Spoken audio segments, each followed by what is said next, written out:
Hey everyone, welcome back to another Mattel Jurassic World review. Today we're taking a look at the Dino Escape Fierce Force Masiakasaurus. Well, this is it. This is the absolute last figure I'm going to review from Dino Escape. Thank God. A couple quick thoughts on this series. I know it was thrown together for Mattel to fill in that gap for Dominion getting delayed, but now that it's done, it's really my least favorite series that Mattel has done since they got the license when Fallen Kingdom came out. Just overly wasn't impressed with it. Yeah, we got a few great figures, like the Pentaceratops, and we actually got a little bit of capture gear, but they really blown it. Every figure should have came with capture gear. They could have really made this line special. I probably would have been more inclined to pick up the massive amount of repaints in this line if they all came with capture gear. But I'm glad it's done. Did not spend a ton of money for once on Jurassic figures, so that's nice. That's going to change in a couple more weeks when Dominion figures release, and I'm probably going to be broke after that. But, just want to throw my 2 cents what I really thought about Dino Escape. It was just okay. It's kind of a forgettable line, other than, a couple, really hard to find figures. Other than that, I'm glad it's done. So getting back to this figure, I ended up getting this, if you watched my previous Tanny Strovius review, I ended up ordering the whole Fierce Force wave from Entertainment Earth because I was missing this figure. And the Tanny got it in the other day. So if you're still looking for those figures, I'll leave a link down below to Entertainment Earth.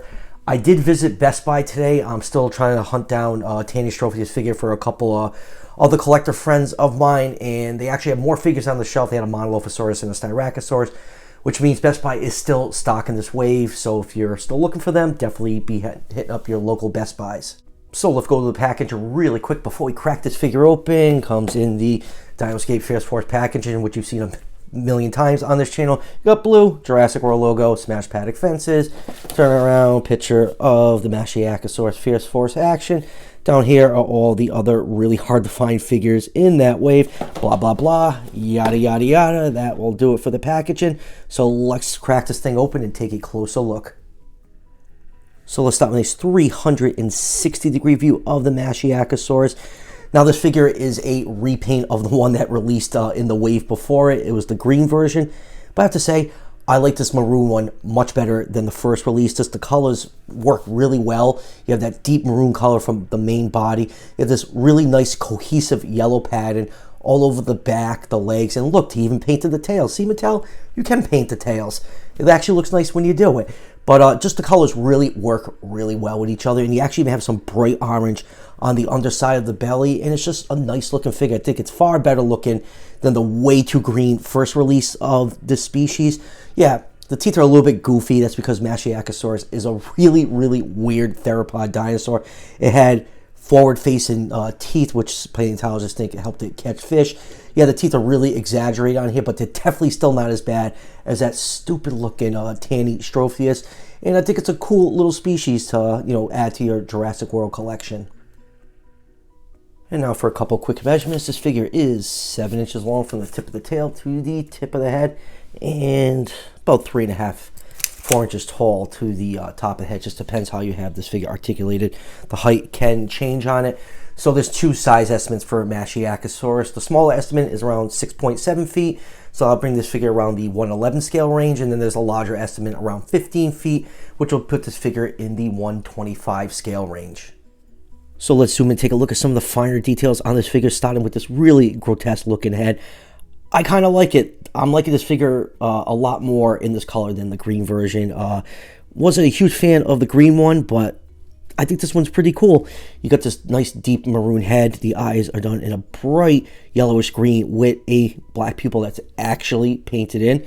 Good job, Mattel, for finally doing that on, at least some of your figures. They have these really large forward-facing teeth. Yeah, they're oversized, but at least they're nicely painted on my copy. Inside the mouth, we have some nice details with the tongue and mouth. The roof of the mouth is just the same maroon plastic as the head. The lower jaw is cast in this yellowish plastic and adds a nice contrast between the upper and lower jaws. Looking at it from the top, you have a nice row of scales, and there's a lot of fine scale detail all over this figure. One thing I always give Mattel credit for, the longer that they have this license, the more detailed the sculpts become. But too bad a lot of that is lost on poor paint jobs. But, up close, this thing has some really, really nice details on it. And then going down to the head, The neck, you get some nice yellow markings. They go all the way down the back, goes to the thighs, and they actually continue onto the tail. And it's a nice cohesive pattern. It's another thing I've gotten Mattel for. Some of the paint apps on some of these figures just look like, someone painted it with the lights off in the room. There's absolutely no cohesion to them whatsoever, but this one actually turned out quite nice. You can see those row of scales going all the way down to the back. And then it splits into 2 more rows that finally meet up about the halfway point at the tail, going down to the arms. The wrists aren't pronated. Claws aren't painted. Same thing on the toes, which is pretty typical for Mattel. Turn it over. You get some nice bright orange paint for the underside of the belly. And here is the code for the fax app for those who want to scan it in to the app. And then going down to the tail, you get more of that maroon and that yellow. So yeah, all in all, a really neat looking figure. It's kind of, the paint scheme really makes a figure. The sculpt is good, but when you have a nice paint job on it, it really makes it stand out. And this Masiakasaurus is a perfect example of that. Now for articulation, the mouth can open up that wide, and it can close pretty much flush.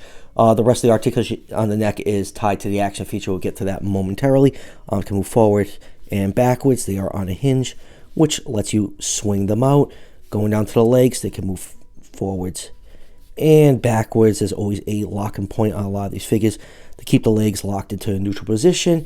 And then going down here, you do have a little bit of hip pivot. And then going down to the tail, you have a completely useless tail joint that just allows 360-degree rotation for no reason. Always say it, they need a hinge in here so these tails can swing back and forth. So let's move on to the action feature.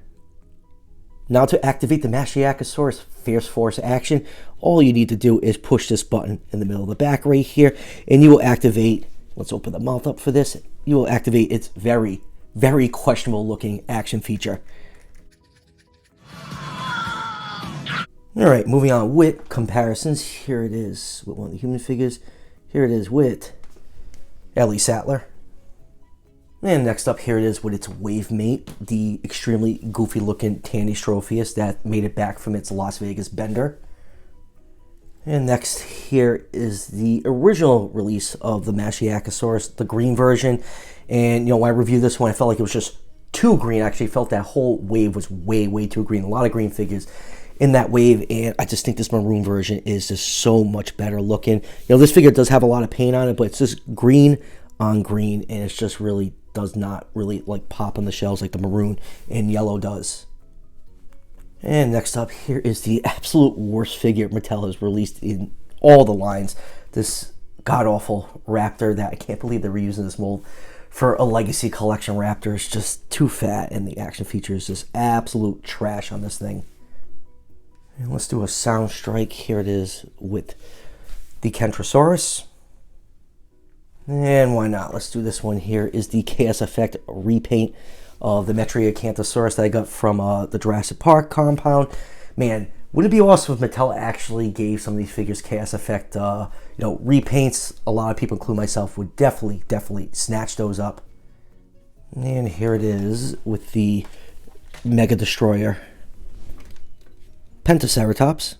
And lastly, here it is with the Extreme Damage Tyrannosaurus Rex.